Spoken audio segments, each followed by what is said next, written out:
Olá pessoal, então, agora nós vamos fazer a correção da atividade de ontem, né?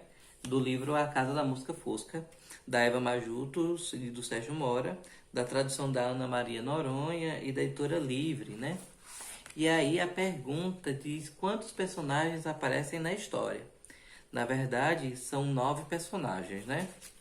Porque temos 7, não, são 8, desculpa. 8 personagens, né? Porque tem a Mosca Fosca, o escaravelho Carquelho, o morcego Ralengo, o sapo Larapo, a coruja Rabuja, a raposa Tramosa, o lobo Reboso e, por último, o urso Lambeiro, que come todo o bolo de uma vez, né? E aí os personagens novos que apareceram de ontem para hoje, né, da última atividade, da atividade anterior para de ontem, foi a raposa Tramosa, o lobo Reboso, a coruja Rabuja, né? E aí, qual personagem você mais gostou? Eu, particularmente falando, eu achei muito engraçado quando o lobo vem e consome tudo e não deixa ninguém comer mais nada, né? Então, acredito que tenha sido o lobo para mim. É uma leitura clara, uma leitura concisa, simples, que não é muito pesada para que a gente possa fazer. E, de certa forma, é uma leitura divertida que vem com esse processo de repetição. Então, não se esqueçam. A Casa da Mosca Fosca é uma leitura para nós fazermos todos os dias, como um dos outros livros que a gente já viu. Tá certo? Espero que você tenha acertado na sua atividade. Olá, pessoal. Boa tarde, tudo bem?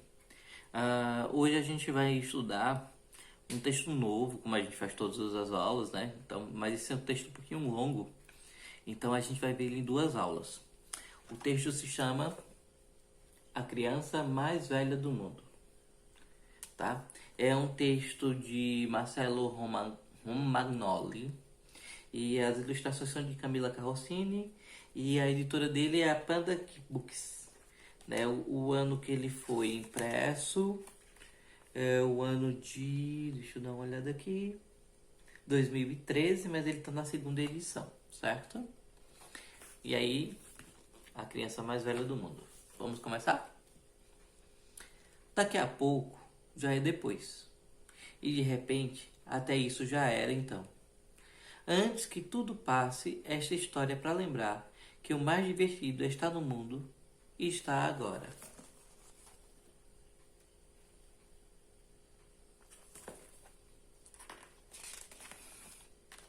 Ontem, hoje, amanhã, tudo igual.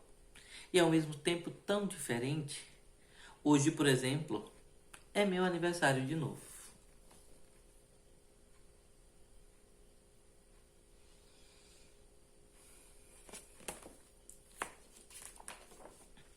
Eu sei, ainda sou criança, mas ninguém precisa me contar. Um dia eu vou ficar velha. Eu, você e todo mundo. E não adianta reclamar, porque tudo que existe envelhece junto. Envelhecer é o mesmo que viajar de trem. Cada ano é uma paisagem nova na janelinha. Quanto mais paisagem a gente vê, mais velhinho fica e começa a saber de muita coisa.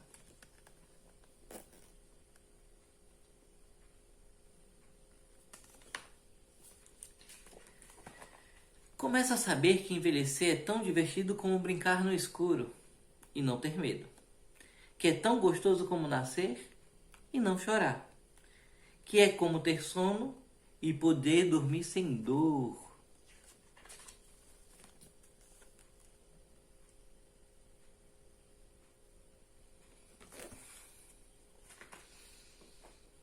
Não tem um dia que o tempo não passe. Desde o soninho dentro da barriga da grávida, desde o grito quando a gente nasce. Então, de segundo em segundo, a primeira hora vai embora, fica perdida, esquecida na memória. E a memória é sempre nova, aparece e evapora. A gente, outro exemplo, desde que começamos a conversar, já inventamos uns 2 minutos de lembrança.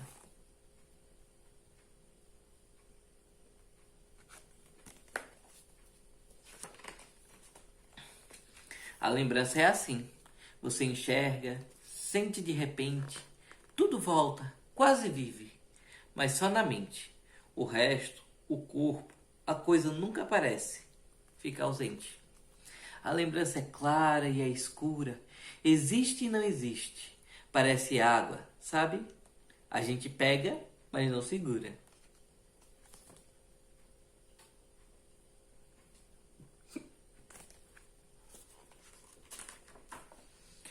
A gente lembra porque guarda tudo na memória. E o palácio da memória é a cabeça. A lembrança é muito útil. Serve ao contrário da perda, que morre, por exemplo. Não vai morar no cemitério, vai morar na lembrança. Eu não me lembro de quando fui velha, mas me lembro que quando chorava, talvez porque ainda chore.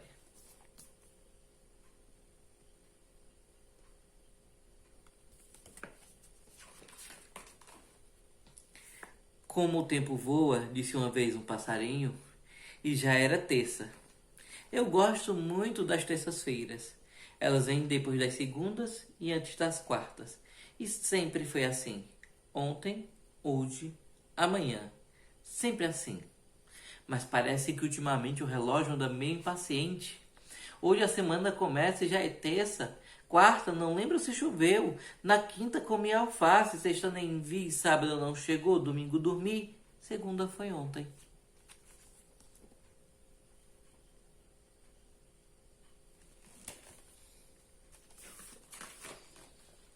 E hoje vou num aniversário.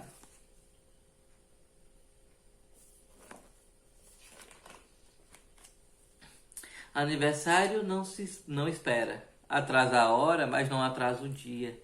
E acontece para lembrar que de repente já passou um ano.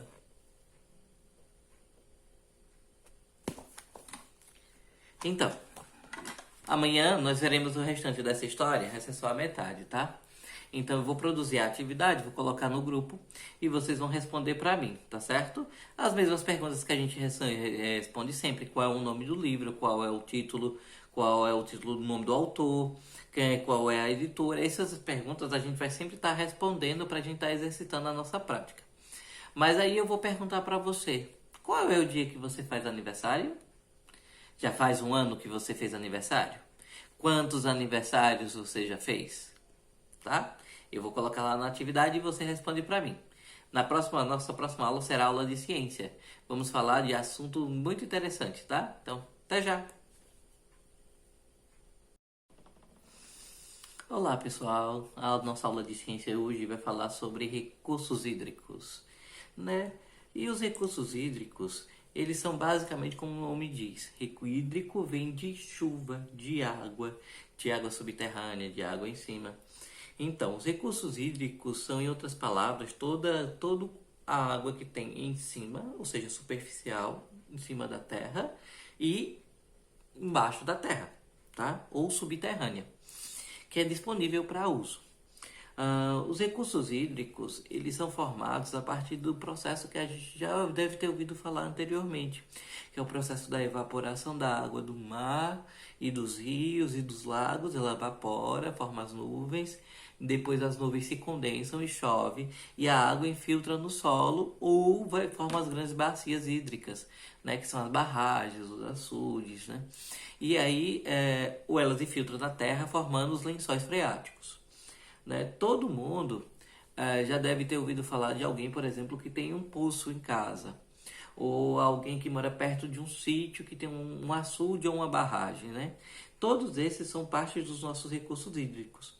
E os nossos recursos hídricos é que fazem com que nós consigamos plantar, colher, produzir alimentos para os nossos dias a dias, para que nós possamos receber água em casa para tomar banho, a água que a gente utiliza para cozinhar e também, por incrível que pareça, a água que a gente consome para beber. Mesmo aquelas águas que a gente compra num botijão grande azul, né, que são embaladas, elas vêm desses recursos hídricos. A diferença é que nós temos dois tipos: os recursos hídricos potáveis e os não potáveis. Os não potáveis, é porque eles não passaram ainda pelo tratamento que promovem a utilização por seres humanos, certo? Então, muitas vezes a água de barreiro, a água de barragem que não foi tratada, que não foi limpa, é um recurso hídrico, sim, porque ela serve para muitas outras coisas, mas ela é não potável, porque as pessoas não podem utilizar dela de forma livre para o seu autoconsumo, mas elas não deixam de ser úteis, porque elas continuam servindo para lavar roupa, elas continuam servindo para dar bebida a animais, a plantação, né? E aí, quando a gente pensando a respeito dos recursos hídricos, o porquê ele é importante para a sociedade, né? Então, os recursos hídricos eles são importantes porque eles fazem parte de diversas atividades econômicas. A produção agrícola, como eu já tinha falado, né? E também a gente pode falar sobre a produção industrial para poder produzir as coisas que a gente consome pronto. Por exemplo, as embalagens fechadas que muitas vezes a gente consome, então elas vêm a partir também desse recurso hídrico, né? E no Brasil, nós temos sorte, apesar de ter algumas regiões mais secas no Brasil, nós temos sorte porque nós somos um país tropical, um país temperado, que chove bastante. Né? Aqui do nosso Nordeste é realmente uma região mais seca do que outras áreas do país, mas é uma região onde as pessoas aprenderam a viver com pouca água, aprenderam a viver com os poços ou colhendo água que vem da chuva a partir daquelas cisternas governamentais que foram criadas, né? É, o país, o Brasil, né, ele possui três grandes bacias hidrográficas e também ele faz parte do aquífero Guarani, que pega toda uma parte bem grande aqui da América Latina. Tá certo? A gente vai continuar a nossa aula depois. Vou passar uma atividadezinha bem tranquila pra gente. E aí vocês respondem e mandam lá no grupo, tá certo? Tchau, tchau!